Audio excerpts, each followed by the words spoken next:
What is up, App Nation? It is Steve P. Young, founder of appmasters.com, and welcome to another Friday. And I'm rebranding this to a weekly Friday masterclass where I bring on an expert in the mobile app space so that we can all discover some of the new app marketing strategies, some of the tactics, some of the things that will help you increase your downloads, and more importantly, those revenues. And today I've got a phenomenal guest. He's a mobile growth expert, advisor, consultant. We've known each other for so long, but yet this is the first time we are actually talking in person. I was like, you know what? I got to talk to Thomas and get him back on. So I'm super excited to have him on. His name is, I'm going to try to say it the French way, Thomas Petit, and he is a mobile growth expert in the space. Thomas, welcome to the show. Yeah, hi everyone. Happy to be here. It's been so long. I'm actually following the show. It's a pleasure to be on the show. What number of episodes are you? Like, must be in the hundreds. It's in the close to 1,000. Probably if you wow. combine everything together, it's probably well over 1,000 stuff. So, but that's impressive what you build there. I'm really happy to participate and be a tiny part of it. Yeah. So people are really excited about what we're going to talk about. Yash said, interesting. I always want to learn about how can we utilize online traffic from landing pages to acquire quality downloads, especially for fantasy games and sports. Adrian said the same thing, really hoping. And so people are really looking forward to this. Mr. Noob, getting online traffic is a challenge in itself. Joe's here. Alex is here. Mr. Noob is here too. What's up, Yash? And then hi from Malaysia. Man, it must be late in Malaysia. And then we got Christy that's the app we're going to take a look at. All right, Thomas, I'm not going to delay the audience any further. They're here for it. What is this? How do we use web acquisition to get app downloads? That's a big question of the how. I guess here what's interesting to start with is the why people do that. It's a topic I came to be interested in like many years ago. It was like at least 4 years ago or 5. Initially, what people look at that because they're like, oh, I don't want to pay the 30% anymore. So I'm going to acquire people on the web and I'm going to pay them. I think it's actually completely the wrong motivation to acquire users, like to avoid the tax, which, by the way, we learned this week that is going down to 15% on Google Play, which is awesome. And I believe Apple will very soon follow. So usually that's people motivation. I think there are so many other reasons to do that. The web audience tends to be a little bit different. Like very often we see older user being more present on the mobile web, reading news and so on, whereas app to app more like social apps and so on. And actually very interesting to get very different audience, broaden your reach. For a long time, until 6 months ago, it was also impossible to reach the 20% of LAT users on social. So that was another way to get to that audience. And so broadening the audience is one. For some of the old school marketers, like me, when we lost capability of control on some campaigns because first Google went full on automated with UAC, and we lost the keywords, we lost the YouTube channels, the placement, and so on. It was a way of, I can still get that back on the other side. And regardless of the profitability, like it brings a lot of learnings and insight to be able to gain visibility again into very granular data. But then recently the subject came back on the table big time because of IDFA deprecation and scan. And people thought, I'm going to go on the web because I can track people over there in an easier manner. Yeah. I think in the long term, it might be also a wrong motivation because eventually what we're living now in the apps world is going to get into the web world with cookie deprecation, which is not so far away, but let's see how we deal with that. And there's huge opportunity there. Different audience, bigger audience, escaping the fee, getting insights, but it's not a walk in the park. Like, making the unit economics match compared to what you have on Facebook app ads or on UAC or the ad networks is actually tricky, and that's kind of easy to understand in the sense that you're adding a step in the early funnel. So instead of people seeing what your app or game is about and getting to the store directly, you've got this intermediary landing page where no matter what you do, a lot of people are going to drop. To balance this, you need either to pay cheaper that traffic or to convert it higher. But one way or another, you're going to have a drop at that stage. And it's actually very tricky. I think there's also like kind of I was about to say technical issue, but it's not so much technical as it is behavioral, that when you try to switch people from platform and basically, I don't know, app to app ads have this thing where I'm in a game or I'm in a social feed and suddenly I see an ad and I'm interested and I go to the store and I download it. It's pretty seamless, even though you have to go through the store, but you're in a game, it opens the store, I open the other app, and like the conversion's pretty good here on Install. I mean, not always pretty or great, but usually when you go through the web, there's kind of the image I take, the metaphor is analog and digital always have like an obstacle. So wherever you try to make a printer work, it fails. And that's because you're trying to pass to combine two worlds together, like real world and digital.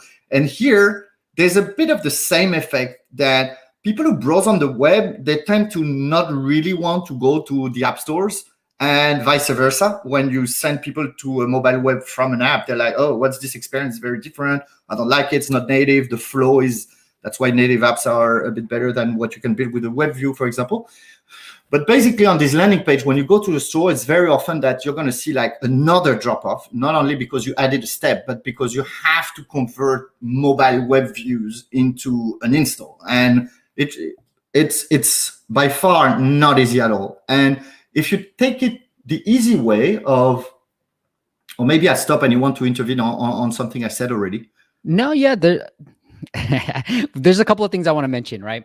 I did talk to, this was an old podcast, not old, but we did a podcast episode with 99 Walks, the founder, and she was mentioning what you were saying. So they were using web traffic to get people to the app, and it is completely app-based. So there's no like web product where you can listen. You have to use this app, right? And she wants to encourage women, specifically women, to start walking and the benefits of walking. And so she said it's a lot better and a lot cheaper for her to bring people into the website, get them to subscribe, and then go use the app. And that's how she was utilizing it. Yeah, and here it makes me think of an additional benefits of thinking about that flow, besides the one I already mentioned. We talked about the fact people drop off at the App Store page. Like, I don't know, you would send 100 clicks in there and maybe 20, 30, 40 are going to install the app. There's already a drop off. When you send to your website, you kind of don't have this, you can delay this moment to the point where people really understand your value proposition, maybe not experience the full product because you don't have it on the web, but at least get a good idea of where it's going, what are the benefits, why I am going in there, to the point that when you're sending to the App Store, like the level of intent of, yeah, I really want this product is much higher because you've done kind of a pre-onboarding about why this is awesome, about why it's great to walk in, like the benefits of walking in this particular case, but you can kind of pre-onboard to why your product is so awesome, people would want it. And I think here I'm going to make a little detour. I've seen a lot of non-gaming apps using that, but it's very unusual for gaming. And I believe one of the reasons is in gaming, people want to experience the product as soon as possible. And so putting stuff in the middle is kind of counterproductive. Maybe a few of them manage it, but I'm not seeing it too successful there. I've seen it for retargeting in some case. I've seen it like, oh, you've got this offer on the web, or I've seen like trying to catch them back and showing them new features or stuff. But like for acquisition, for gaming, I've seen it very complicated. When you take the case of subscription apps in general, and I mean, lifestyle in particular, health and fitness is very big for that. Language learning, always do a lot of it. There's a lot of things you can do to pre-onboard people before they live the full experience. Typical fitness app would have a long onboarding of 10, 20, 30 screens, which you can easily port on the web without having all your content on the web. And I think there's a natural fit that is a little bit better for this vertical. So that was a little segue.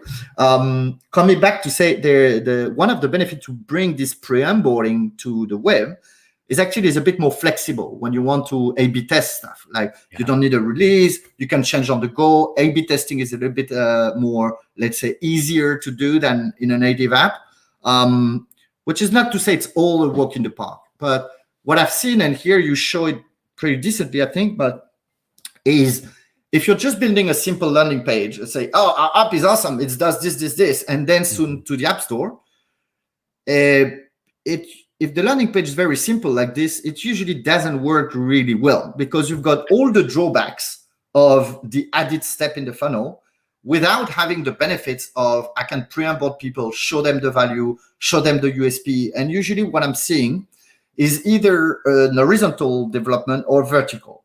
The vertical one would be the landing page is actually pretty, not complex, but it shows a lot of things. So I'm seeing, for example, I don't know, Blinkist, for example, would send you to their magazine where you can start reading the like excerpts of what you're going to have in the app, explanation of what the app can bring you, like really long pages, like sometimes would be a 10-minute read or something. So it's in the magazine section of the website. I'm not sure where exactly they hide that, but if you scroll back and down, so they don't send to this homepage, which is usually a terrible practice anyway. Well, one of the things that I know, scrolling. I talked to... and that's, where's the magazine? Blinkist magazine, yeah. So usually they use articles from this magazine, the 5 books you need to read, or, there's stuff in German there. I can't read that, but that one is a good example. Oh, I know the author on top of it. Hi, Sandra. I know Jessica was talking about this, Thomas, where she was saying that they were using Outbrain. So they were bringing people, they were using Outbrain to use, disperse the content, and then using this content as a way to get more app downloads, subscribers, and all that stuff. So there's multiple ways of going around this. I think the one question I wanted to talk to you about next is, like, what's been the best channel to use to bring users to the websites and then convert them into app subscribers and app downloads? Have you noticed any channel performing better? So I think here the answer is pretty much any channel can work if you focus on it. Yeah. It's true that I've seen a large number of apps doing that, acquiring on the web, focusing on Facebook mainly because it's their biggest channel on apps, or right now because the performance has been terrible the last 6 months because of Apple. And a lot of people have put focus on, I'm going to do this funnel for Facebook. But I think here the conclusion is that actually it's except of the gaming ad networks that are really app to app, all the other ones are beautiful in the sense that you can run Facebook app ads and those in parallel. If you think at Google in particular, I think Google is an extremely good example. Maybe you've got your UAC campaign running beautifully, but then you can develop search on specific keywords. You can protect your brand on this way and use this flow in parallel. It doesn't replace what you have in UAC, it complements it. And then you can, I don't know, I've got an app, for example, that's got a particular good audience fit with YouTube viewers. I can specifically go to channels they like and bid higher because there's and get the insight of which are these channels and audience that really work. So that can be valid for search, that can be valid for YouTube. In the case of Outbrain and Taboola, I've never seen the direct route towards the App Store really work on these channels. And they're channels that are really big in terms of audience. I don't know, they probably got 1 billion device each or something. You can see this article on really big website, CNN and Fox, the BBC, maybe Guardian, I don't know. Like they've got really, really big publishers that I never seen the app world. So, and this is where I was saying you can expand your audience rather than replace it. This is a complement. Yeah. Here, Outbrain and Taboola are an excellent example where typically app advertiser never spend money on Outbrain and Taboola, but suddenly by also having this website, you kind of add channels. If you take Pinterest, which is a little bit of a personal interest of mine as a social channel, at least for advertising, Pinterest decided to deprecate their app ads product when Apple rolled out the ATT change. So actually, if you want to advertise on Pinterest today, you can only do it through this landing page process. And so the answer to that is basically any of them, and it will even unlock some additional inventory that you can't really buy. But in a sense, I would say any of them. Like do Google on both sides, do Facebook on both sides, and add other channels. Obviously, it doesn't work for like Iron Source or AppLovin or Chartboost that have a particular affinity for app ads. So you lose that part, which you keep running on app ads, and that's cool. But you can add other channel, and I think this is really like a one of the huge benefits. Like you're adding new channel, you're adding new audience. They're not necessarily the same audience that are on those products than those that are on social feed and gaming. I think that's one of the bigger benefits. In fact, not the Apple tax and so on.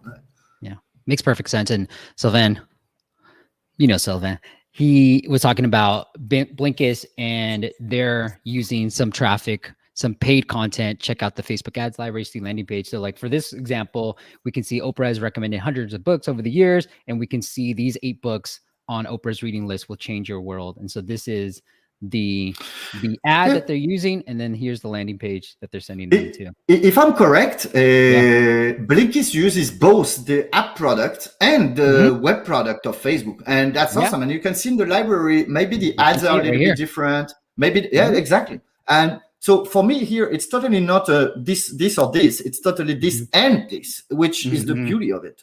Yeah. We're doing a test with one of our clients running Facebook ads where we're testing that exactly. Like, hey, should we send them straight? And I don't know if this is the right approach, Thomas, but like what we're trying to do is use the same ad creative. Maybe this is the wrong approach, but using the same ad creative, send one user straight into the app and then another user into a landing page that we've sort of put together too. What do you think? So here I have a bit of a mixed feelings, a dual answer to that. One being that winner creative, they tend to have success in most places. Like, of course, you're going to adapt the concept a little bit if it's Facebook or TikTok on an in-game ads. But I mean, a concept that really worked, I think can work through any flow and any platform if you adapt it well enough. But then here, because the journey is slightly different, actually over the years, I'm seeing that we use different angles. So it's not that the same creative don't work, we're trying to work on different messaging, which is also the part of I want to expand the audience. Like if that very direct message worked for going direct to the store, that's great and I want it. But if it doesn't, I've got something else to propose. And I think here you want the library of, I don't want to take only Blinkist as an example. We can take another example. Yeah, we can. I think Noom Fabulous would be a good example. The Fabulous does this as well. I think Noom, but Noom I think is doing 99% towards the web. I think it's the Fabulous, or Calm also does the two things. But while you search, even here as you were browsing on Blinkist, I could see that the ads that were going to the web were actually slightly different in concept. Like they were not underlining the same benefits and the same like appeal to people, because you are able to explain things on this landing page before people get into the product. You can use different approach. And I think here it's absolutely magical that you like maybe somebody is never going to click on your web app, but is going to be seduced by the other one, and vice versa. If you only do one, really, you're missing out on part of the audience. So let's see what they have here. Fairly similar, I would say, if we look at the two on the right. One is okay. So sign up and download. Like the ads is different, but format is pretty similar in this case. This is sending them probably to the app. Yeah, those are sending to the app for sure. Like, I don't know.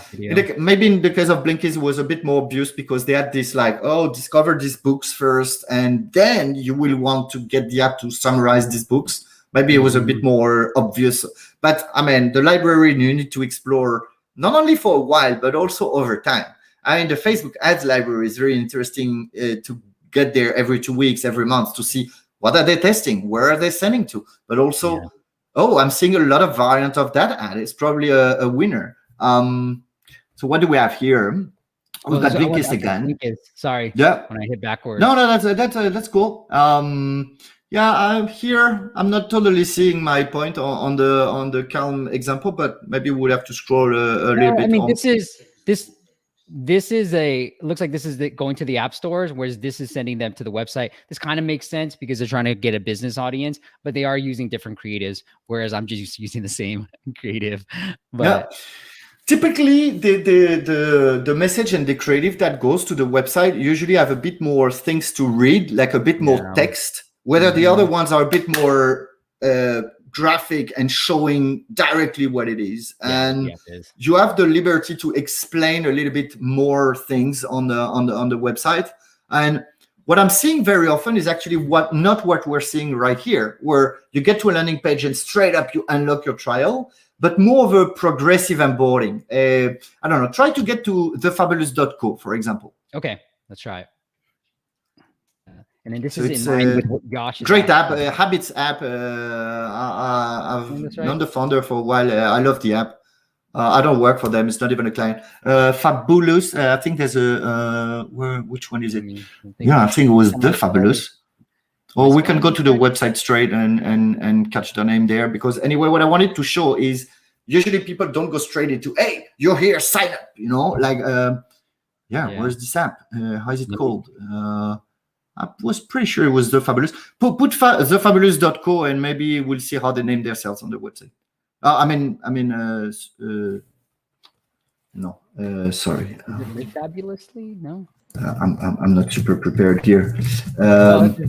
This is where I like doing this like this. All right. Well, let's see if I can do it like this. Yeah, let's go to the website. Let's go to thefabulous.co or straight to the website. Okay. Here, let me, before I start pulling up different random things. Thefabulous.co, huh? Ooh, nice website. Look at that. No, actually, the app is really awesome. Like the design and the way they onboard people is really cool. So you get to this landing and see here, if you go and continue, I think the experience is pretty similar when you come from the ads. You get into the onboarding as if you were on the app, really. And you're okay, so we've helped million achieve the goal. Let's do it. And they're going to start asking questions like, oh, yeah, I'm a male or non-binary or stuff. And so this is a lot closer to what we're used to experiencing in the app. And that's what I was saying into, their pre-onboard stuff. Some other people, they use quizzes. And I think the most extreme example of these onboardings is what Noom is doing. Exactly. They really have like 50 screen onboarding on the web. It's amazing. Yes. It's been tested through actually, I'm mentioning Noom, not only because they've got you. I mean, their last round of fundraising was so big that it attracted the attention of a lot of people, but also because they've been really a pioneer in doing that. They were among the first one. I think I can name Noom, and Babbel was also very much of a pioneer there. Whereas all the subscription apps now, they've been doing this for like 6 months. So we're still trying and finding our ways around. And for me, it's great inspiration to see those that have really tried it earlier. And so people get into like I see where this is going, and eventually personalize my thing until the point. So at the moment you will tell people, hey, the rest of the product is in the app. Usually you would already have communicated to them, like, this is what we do. We already have an account that we're going to serve you exactly what you need. I didn't remember that version. I guess you're in a different A/B test than I am. It's pretty long, but that's what we've seen with Noom as well. It is pretty darn long. And, I think. But I've seen a couple of them. The completion rate are actually unbelievable. Like a lot of, I mean, the typical growth hacker advice would be reduce your form, go straight to the point. And I've seen the opposite doing well. And I was reading this article the other day that's called adding friction can be good. And so here it's kind of adding friction in a way that raises the intent. The whole goal here is that at the point you're going to send to the store, people are already like, yeah, I want this. Like, I'm convinced I want to use this. Instead of sending them to the store, having this master, the store is not very flexible. You can't A/B test a lot of things. And most importantly is one for all. Maybe this onboarding, I experienced it different because I click on a different ad. Maybe the ad was very focused on sleep, and another people click on an ad on habits, and you can build completely different onboardings for every one of them and actually serve them a much more personalized experience. So I don't know what's the name. I mean, it's a bit of I like it too. Here. And I like what they're doing right here. It says, please do not send me. So it's like, instead of opting in, I have to opt out. It's a great way to do it. And so I'll hit that. Just not legal in Europe, but I guess you're connecting from the States, so that's fine. You can start. And here also, like, pay what you want. I love these models of pay what you want. Like, it's kind of something that I've seen a couple of apps do it in the App Store, but that's very unusual. And here the web enables you to test so many options, like in a more flexible way, like, because you're not restricted to, okay, the free trial can only be 7, 14, or 30 days. You can do whatever you want on price levels, on a lot. I think the important part here is more like the personalization of the experience. Nice checkout page, actually. Like, Yeah, I like social options. You have this little remember on the top. That's really well I don't know done. if you saw that too. Let's see if I can go back properly. Look, Oh, today. I'm not pay going to what you get my want. commission from Fabulous for your subscription then. Add a calendar reminder because you have 14 days and that's when we'll start charging you, so forth. And then obviously you put in your credit card, little urgency. Yeah. And then you put in your credit card information. So $1 for 14 days. Oh, this is what they're doing. So your selected plan. So you pay what you want for the trial, and then you have to pay $40. That's pretty smart. It is smart. I hadn't noticed this. Yeah, that's very smart. Yeah. But see here, what I find beautiful is the flexibility of this. I mean, maybe you come in a week and you're not gonna get that at all because they discovered like a different way of putting the pricing, and it's something that you can do in the app, but it's really hard to get that level of easiness to test and flexibility to change and so on. Yeah, agree. All right, let's say some hi, Anise. Hey, all. I like this Home Alone thing. Hey, Home Alone. Once it's Christmas, you got to watch Home Alone. Joshy, greetings from a train in Germany. Good stuff. All right, I love that. Ethan Gar, record scanner. Joshy, they already did cut the fees. Oh, no, Google is starting to cut the fee on January, but it's effective for everybody without doing anything. Starting January. Let's see when Apple follows. All right, what's happening, Ricardo? And then Taha, how's it going? Sylvain, where he said hi to you. Rudy, what's up? Hi, Sylvain. And then you say it so much cooler than me. Stop doing that. You're just showing off, Thomas. Sylvain. All right. And then Adrian says, off-topic question on the Spanish-Mexico localization. Would you use Spanish in the screenshots? So I think this is for the ASO side of things. Thomas, feel free to jump in, but I usually just keep it in English because I'm trying to go after the U.S. market in my Spanish Mexico, so I have all English in there. But I usually keep it in English. What are your thoughts? Here, I've seen different cases. Are you using? So we all agree for the readers, we're talking about the Mexican localization here, not the Spanish, like Mexican Spanish. But I've seen apps that only use this hack, this trick, because they only want the Hispanics in the US, and actually Mexico is not really a market that they focus a lot on. In this case, you could go with full English screenshot. Personally, I tend to have apps that are both interested in the American market and the Mexican market, but the Mexican localization applies for all of Latin America.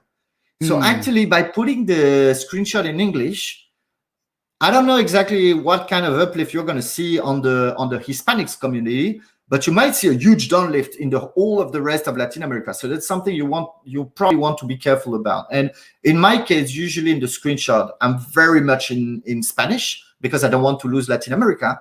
But in the textual metadata, so the title, the subtitle, and the keyword field, I've got a bit of a mix. And the best words for me, they're the words that are common. So we're talking about fitness app before. Fitness is beautiful because it's the same word for both language. So that's exactly the kind of words I'm going to use.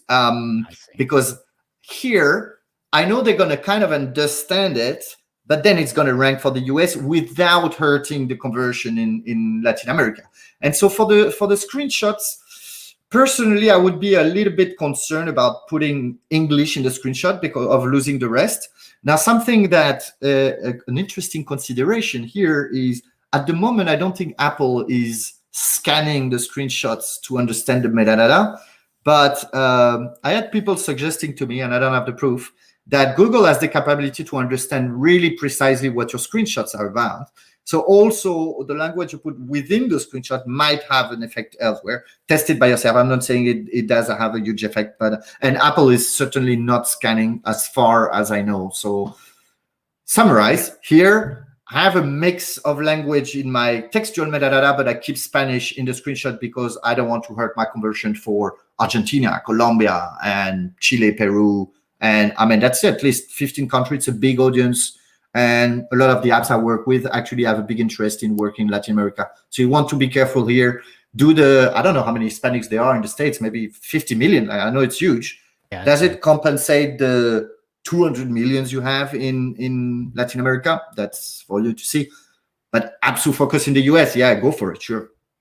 I think the main topic too is what I agree with you, Thomas, is like, if you want to start localize the screenshots first, right? Like, it seems like that's the line of thought you have too, is localize the screenshots first and then start localizing maybe the title, subtitle, all that stuff. A friend of mine who is from Argentina, he was localizing, he sort of recommended it. That's the best sort of way to start localizing, because you don't want to get anything wrong in the title and subtitle. Because if because it's sort of like a sentence, you get something wrong, it's a bad thing. Yeah, that would be pretty bad. Yeah. Okay. Let's see what else we got here. Sylvain says, agreed on having 2 different angles. Also keep track of the cohort performance, because paid content signups take longer to convert to paid subscriptions. Thanks. So yeah, that's a very interesting point that Sylvain is bringing here. That I said before, one of the benefits is you attract a little bit of a different audience. And this audience may have different behavior all the way. Like, they need a bit more time to get to the app. But then also I've seen on my own cohorts, I don't know if this is the case for Sylvain, but also higher retention and higher renewals later for this cohort. So you don't want to necessarily to give them the same experience, but also you don't want to assume they're just going to behave like everybody else. The fact you hired them in a different place and in a different way has a rippling effect all the way into how they're going to behave later. And one particular example that I've seen here with the paid content is those people were a lot more interested in the promo offers we were sending through the CRM, through emails and push notification. Like, the difference was staggering. Like, it was like we would send these emails and we had, some people were converting there, but not so much. And we noticed at some point that the representation of this traffic was amazing. Like, maybe 20% of our traffic was coming from these paid content signups. But when we were sending a promo, half of the buyers were coming from there. And so you really want to separate that cohort precisely if you can, which at the moment you can, because it's not using SKAd network, which is one of the beauty. How are you getting those emails? Is it like a big pop-up? What are you doing with this paid content stuff? So also something that's not really, really applicable for gaming, but a lot of subscription apps would get the email during the onboarding stage, because they want to contact you after, but also to sync the subscriptions. And, you sign them up on the website. Oh, and then when you open the app, you put your email and you're good to go. You're already a paid subscriber. So typically, most of the app subscription apps would require an email sign up very early in the experience. Noom does that. I think Babbel does that as well. Blinkist does that as well. In some cases, I've seen people that actually push the email a little bit later and say, oh, by the way, if you sign up by email, you also get this or that. Like, I don't know, a free workout guide in PDF in your inbox. Like, kind of, you can also incentive people a little bit to sign up if you don't do it straight at the beginning, which is not necessarily good for everybody. But so if you don't have a sign up process at the moment, you may think about that, like, sign up to the newsletter and we'll send you this and that, and then it is a bit later. So that would be an alternative. But a lot of the products I'm seeing, they sign up very early on. One of the things I wanted to point out as I was looking through this Blinkist article, so they sent using Facebook traffic to bring people here. How they're getting subscribers is obviously through here. So we can click this, get the key ideas, and then you can preview, you can join. So they're kind of going through this. Yep. An interesting thing is that you're previewing this from desktop, and you see, they asked you to email, but at the very top there was a button that says start your trial. And I think this is a web onboarding, if I'm correct. If we click, actually this is straight to sign up, but okay. If you access the same page from a mobile, the call to action are going to be slightly different, and you're going to have like kind of buttons that go to the store as well. Like, it's a bit of a mix. I guess they A/B tested at which point and for which device it's more interesting to do one and the other. But I just want to showcase that a lot of the traffic here is gonna be from mobile, and they personalize the experience a little bit differently. There you go. So actually, you're already on the second page, I believe, in here. You mean you want me to go to the Oprah page? Yes. Okay. If you can do Well, that. one of the things I wanted to point out too was that here, I'll look up the Oprah page here. Yeah. Those listicles tend to work particularly great for web acquisition. I'm not a big fan on a personal level, but they tend to be pretty good. So here's one tip. Try listicles. When I clicked on this is an Amazon affiliate link too. So that I buy Amazon. Extra revenue. Look at that. Yeah, exactly.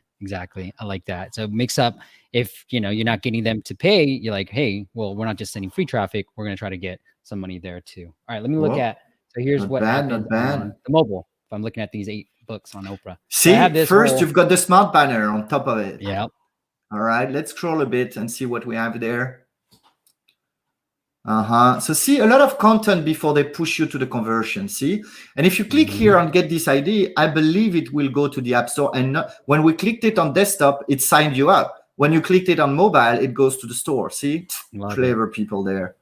Clever, look at that. I'm glad we're doing it like this way too. This is way more interesting to me. Yeah, this is good. Let's see what happens. My friend at Blinkist is going to call and say, well, why do you give all our tricks? Yeah. I know. Blinkist was really a pioneer in this. I mean, Bubble started early, Noom started very early, but Blinkist, they really cracked that tough nut early on. And that's what I'm showcasing there. I think they did fantastic work on not only on making the unit economics work on this journey, but actually on providing a really interesting experience to the user that is completely different from you see an ad, you go to the store, but you actually get a sense of the value in between. And that's why I took it today as an example. It could have been, I mean, there are other people doing this really good, but I think it was a good point here of where I started was don't force this traffic to the App Store too early. You might be able to warm up the audience so that when they get to the store, the intent level is much higher. Yeah, agreed. All right, yeah, I love that. Okay, let's get into the app itself. I know there's some questions here, and I will definitely get to those questions. So I see ya. We'll get there. I want to make sure the people who submitted the apps for an app audit. So if you guys in the audience want us to take a look at your app on a future YouTube live stream, just go to appmasters.com/audit. It's one of the favorite things I do on YouTube. And we've seen some really good examples. Oh man, I wish I put a slide in here. I will do that. So I have a question for you guys on this. Okay, we got Christy right here. So we're going to take a look at Christy's app real quick. Let me pull her app out. They just launched this app. It's on Google Play as well, but I wanted to pull up iOS just because it's easier for me to show my iPhone. But it's white noise, Lullaby. It's a baby sleep sounds type of app. I think it's for babies, but for kids. And so she and her husband, they want feedback on the content of the app. So anything on the ASO front that you want to mention here? Oh, you're on mute. Did I mute you? I'm mute. Sorry. Oh, you muted yourself. Yeah, sorry about that. First thing is, I love the icon. I think it's pretty original, but it's still pretty explicit about the app, and the design is really nice. So that's cool. Title is pretty straightforward. I wouldn't criticize this. On the screenshots, I mean, the overall design is nice. I'm a little bit unsure about this font. Not that it's not nice, but the readability here is not necessarily the best. I like the fact that there's a good contrast between the blue and the white, but I'm not sure it pushed for reading so much. I would maybe try to reiterate a little bit there. Also, a lot of words, at least on the third screenshot. The rest of the screenshots are actually pretty cool. But I think, yeah, here I'm not a huge fan of the font. I noticed I don't think anyone really reads the description, but the fact that you start with sign up for a 3-day trial, I'm sure you've got something better. For example, listen to beautiful bedtime songs. This is something like convince people first and sell them later. And here I think like this sentence is kind of a maybe it's the promo text and we're seeing this, it's a test, we never know, but I would start with the benefit first, get people hooked, Even when I look back at the screenshot at this text that I couldn't read, it says Lullaby music, white noise, nature sound meditation. So it's very functional. It says what the app is. And here I've got, if you go to my Twitter and look at the pinned tweet, I've got this illustration that says, stop selling features. Yeah, can you pull that image in big? Which is, you're not selling your product, you're selling the benefits for the user. So actually I stole the first part and I developed the second part because somebody told me, yeah, people don't want the flower, they want to throw balls of fire. It's like, no, people don't want to throw balls of fire, they want to save the princess. This is what it's all about. And if we link it back to this app, I think here it's very functional. They're like, yeah, our app does this. We've got the best sounds, we've got nature sounds meditation. Yeah, but what if you tell me, oh, your kid is going to sleep at night? For me, this is so much more of a convincer, like, oh, cool, I'm going to be able to sleep. So I would try to turn the feature into what's in it for me instead. Listen to beautiful bedtime songs is actually, I think, a decent sentence, but sign up for a trial. It's not the right time, in my opinion. So I bring the idea. Maybe on the screenshot, it's listen to beautiful bedtime songs, but maybe it's get your baby to sleep, but said in a nice way, not said that way. Yeah, and I think the first 3 screenshots are the most important. So you're wasting the second screenshot. Those are the ones that show up in the search results. Rated 5 for helping kids sleep. I think it's too early. If I see that and I see no reviews in the I'm like, what is that? It's not rated. Oh shit. Yeah, it's not rated. So just remove that. I like this as proof. And so add this part using scientific research for brain development in infants. And then probably can shorten this text so that people do read, or maybe highlight scientific research. You keep the whole sentence, but you kind of highlight it, make it bigger, make it flashy, make it that even if I don't read, I still see it somehow. Yeah, and I agree with the font. It's old school. What is this, 1998? Hey, I say I didn't dislike the font. I just think the readability is questionable. I said it. Change the font. All right, let's look at this. Hey, one thing that I always look at, bring the page for one last second before I get to it. One thing that I always look at. Yes, sir. Scroll all the way down. Oh, all the way down? Yeah. Yeah, okay. Data is not collected. More. Keep scrolling. Okay. Size is 12 megabytes. That's awesome. Sometimes I see apps with like 500 megabytes and like, can't you load the content later or something? So this is something I check, because sometimes it can be an easy win of pulling the content out of the app to make it lighter. And so in this case, 12 megabytes is really little. So you're good to go. It's just, and then I go there also because I see the list of in-app purchase and I see that the price is $1 a month, which I think is very reasonable. That's cool. It's too low in my opinion. I like the 90s. Hey, I didn't dislike the phone. I just think I don't know if it's not James the most or Christy, efficient. But yeah, that's really helpful. Thanks. Yeah, I agree. And I think the price is too low. So we'll get into the app itself. The price is too low because I think it has a negative effect. It's like, Sylvain agrees too. Yeah, you might want to increase the price. Here, for years, I've been a big advocate of raise your price. People are willing to pay. It doesn't matter if it's 1 or 3, if it's 3 or 5, if it's 5 or 10. And I was always telling people to raise their price nonstop till some crazy level. I've worked with apps that sell $150 a year or so on. But then I got a counter example, and I've seen an app that actually lowered their price dramatically. So it wasn't $1 a month, but I think it was like $2 a month. And actually got a lot more people to subscribe. And here it's really low, but I've came back from the tactic of always increase your price, which I've been saying for years. And now I'm a little bit balanced. Yeah, I think it's worth testing, but I do think that at this low, I'm always thinking around like $20 is like a good yearly price because it's still sort of like dispensable income. Doesn't really mean that much. And so getting that is, I think it's a good starting point. If you can get people to subscribe there, that's what I would do. You can always go higher or lower if you want in the future. So so we jump in. So this is your first experience with the app. Yeah, here, right? This is my first experience. Exactly. It's interesting that it kind of gets straight to the homepage and let me explore the way you want. Yep. I've seen very often that in the first time experience, having a couple screen to explain or to show, hey, here you can do that, is actually very efficient to raise activation and retention, because here you're just throwing people in the middle of it. And in this case, it looks pretty simple. I can click, but maybe instead of going, I'm going to start exploring, oh, what's this offline thing? Maybe if I click playlist, I'm try to click playlist. I want to see if there's an empty state or not. Empty state. Ha, I knew it. So empty state here, empty state you here. never want an empty state. Here, instead of the alert, you want to put start adding a playlist or suggesting one. Like I'm a big fan of fighting against empty state, because here somebody get there, I'm like, alert. Oh, this is so like I'm in a bad mood. There's an alert, something is happening bad. Like you always want to be in a positive effect, and always in you can do something. Let's add some music. Let's fill your playlist or something. I knew this would happen. That's why I got there. But okay. All right. You don't need. Can you bring the payment page again?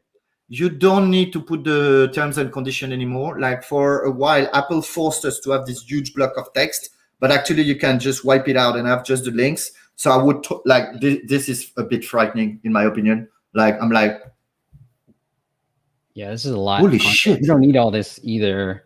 Wow, this is really frightening. I'm like, what am I actually signing up for? I'm thinking here you've got a really easy win in don't frighten people. Concentrate on and here, instead of putting this text, you have space to highlight the benefits. Unlimited music, unlock some VIP content, this feature, and blah blah. Instead of like, this is really frightening in my opinion. So nothing's for free. It looks like everything is paid. But okay. So there's a couple of things. Yeah. Why is the currency in? I didn't want to be like a little snob about it, but yeah. Why is the currency in pounds? Was it? Oh yeah, it's in pound. Oh yeah. Something didn't work properly here. States, so it should be the US, but like good eye, Joe. I didn't notice. And yeah, $4.99. And then you see it's snob about it. Yeah, plus you know the price was $4.99 in pounds, but it was converted to $5.49, which is kind of a bizarre psychological price point. Some localization here on the IAP might be a good idea. But I think here, like, don't frighten people, but also give them a sense of the experience. I mean, maybe you've got a relatively hard paywall, but if I can do nothing at all, I guess the churn rate are gonna hurt. Like, I mean, people are gonna install the app, open. Those who don't want to pay even €1, you really kick them out immediately. And I think you can keep them alive for a little while. Okay. What do we have? Kirsty. I apologize, Kirsty. I thought it was Kirsty. Kirsty. So Kirsty or James, I don't know who's in the comments, but you know what you want to do is your immediate onboard. My first time experience is just the homepage. So what you want to do is, like Thomas said, you want to have a couple of different screens that talk about the benefits, saving the prince or the princess, and then show the pricing page. And you want a nice looking pricing page. Thank you, Rakesh. And he said, look, I posted a video about this, about which test won, essentially saying, hey, we were able to see tests that longer pricing pages tend to be converting higher. And so the longer pricing pages have all the elements that you want, the social proof, testimonials, what you unlock, a lot of the benefits, and seeing your screen. So if here, I'll just give you this Bart who did this A/B test in the audience, he saw a 234% increase in conversions by just adding a few screens before showing them the pricing page. And so I'll show you that example there. And then here, that's a lot of text. Like Thomas said, like you got to lead with the benefits. And right now, nobody wants to sign up for the subscription. It's like, where's your example right here we can use? It's like, you know, like nobody wants to be trying to defeat the boss, I guess. You just want to get to the princess as much as possible. And maybe an idea, if you want to hard paywall the content in this onboarding, like the experiment you show, maybe you can show how good is your music. You just unlock one so that they realize the kind of things they're gonna pay. Just a sample of it. I think that would be good to, you know, have this aha moment of, oh yeah, this app has really, really good sound. Maybe I play it in front of my baby and it works and I decide to pay. So give them a sense of how good your product is. Completely. You don't have to give everything for free, but show me one at least. Especially for content for kids, I'm always like, are they going to use it? Or is it going to be good? So like, it's another person. And as a parent, I'm willing to pay. That's why I'm like, increase the price, but I want to make sure it works first and foremost. So, all right, let's get into some of the things that people had questions about. And I will go into this. Yash said, a small question on localization. I observed that there are some words, for example, WhatsApp in Arabic can be written in 3 different ways. Google Translate. Which one to use in case of iOS? I would say talk to a native speaker. Like that's Yeah. probably the best way. I was about to say the same, and then I was thinking, and there's even a better thing. Like, I mean, it's a great answer. Like, ask a native speaker, but say, just figure it out by testing. If you don't have a native speaker, so I would ask a native speaker, and I would try that one first. But if it does, I would still be inclined to say, do I really trust that guy? Maybe it's from a region that speaks differently. Maybe it's his own opinion. So yeah, both things are great. Like, just we can't know, but your users will know better. So just try. And local people ask, try to find somebody. I mean, here you're not asking for full translation of a full page. You're just asking for words. So I'm sure you can ask on, Slacks of Arabic people or Reddit or. Yeah. One trick that worked, this was like years ago, and I still think it applies. But if you guys know about Amazon MTurk, Mechanical Turk, what one of my past guests said, again, years ago, but he said he would go like, I'm looking for Arabic speaking people, native speakers. If I have an app that allows you to, it's a WhatsApp similar app, what kind of words would you use to search for this app? And then that's how he's able to get those keywords. All right, good tip. You got a bunch of message comments about this. Hey, just email me. He's looking for the spreadsheet from a course I did with Quick Ninja years ago. And so just email me and I'll send you that spreadsheet over. It's the ASO spreadsheet. And let me see what else. Good comments. Rakesh, how's it going? Sylvan agrees. Okay. Hey, Rakesh, good interaction on your show, Steve. Like people want to be part of it. That's really cool. Oh, thank you. Well, I like impressing you. All right. Victor asks, can you provide example? What is that app, sample of an app that lowered their price successfully? You don't have to give the name, but maybe like the category. And then what I was curious about was like, what did the price go from blank $5.99 to $1.99? Like what was the price decrease? If I remember correctly, it was from 20 to 10, but 20 to 12, but for the whole year, like, and so 20 a whole year is already like really cheap, and he lowered it to 12. Like, but in this case, I don't want to name the app for reason, but he had a decoy on the monthly price, and I mean at $12 it was such a no-brainer that he didn't only have that price. But yeah, the specific example was from 20 to 12. Got it. The revenue increase was not spectacular. It's not like he become richer by lowering the price, but if the conversion is going to match the drop, let's say, I think it's much better to have 1,000 people giving you $10 than 10 people giving you $1,000, because you're going to have a bigger cohort for virality as well, for retention figures and so on. Also for product experimentation, if I can retain a higher number of people, for me, it's always a win. So it's for you to figure how much of the conversion move when you drop the price. But in this case, I think besides the fact it was successful for him, maybe it was not even super successful from a pure revenue standpoint, but also for the community aspect of the app and the interaction. It needed more people to be in the product. And so that was a big win. You can do a lot of things by having more people into your product. All right, let's go speed round now. Rakesh said, my subscription for free trial increased from 7 to 15 to 18%, depending on working day. And it was based on your inputs, Steve. Mm-hmm. Well, thank you, Rakesh. I appreciate that. All right. It's fantastic advice. All right, James, Kirsty. Let me try to get, okay, here we go. Would you rather not aim for the biggest group, but also would you find the biggest dialect? Yeah. Tricky questions here. Yeah. I mean, there's a lot of considerations here. You want them all, but and that's why I think rather than asking a native, you have to test for yourself, because maybe your app has a particular fit for a subgroup of these people who don't necessarily use the same words as the other, and there's only one way to figure out, which is trial and error until you find out. Yeah. And then Rakesh says, can I submit my app for review, or is it too late? No, we're always doing it. We have a list. It is a long list, but just go to appmasters.com/audit, Rakesh. Okay. And then Flanky Flank, yo, I got to like move you, block, put in timeout. Just email me. I will get you that spreadsheet. It's pretty easy. Steve@appmasters.co. All right, let's do this last app, Thomas, and then we'll say goodbye. This is from Daniel. Functionality and ease of use. It's an MVP.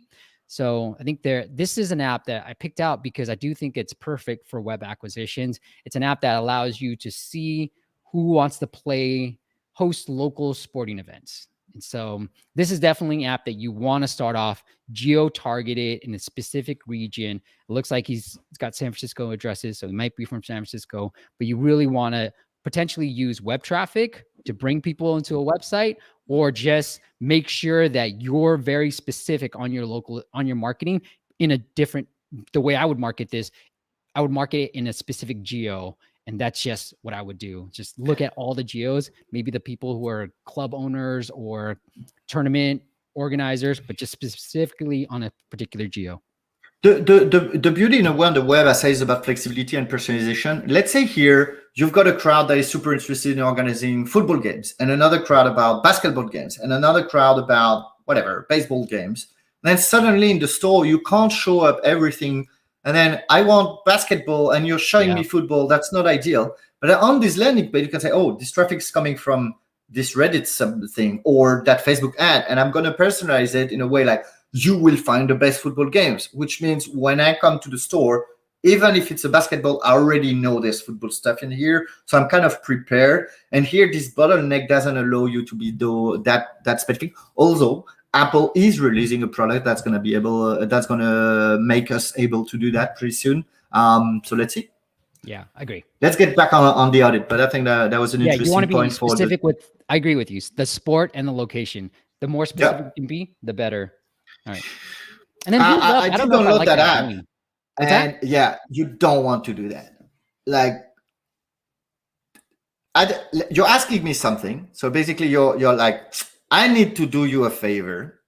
So first is you need to tell me why. Notification may include alert sound and icon badge. Like, oh no, tell me with the notification, you'll never miss a game. Like, again, tell me the benefit. Why should I accept? But I think regardless of the fact to tell a benefit for the opt-in of push notification, show me something before. Like typically showing a model at the open up, whether it's a rating or the push notification or even ATT, but sometimes it works with ATT, so I'm not going to say it too loud.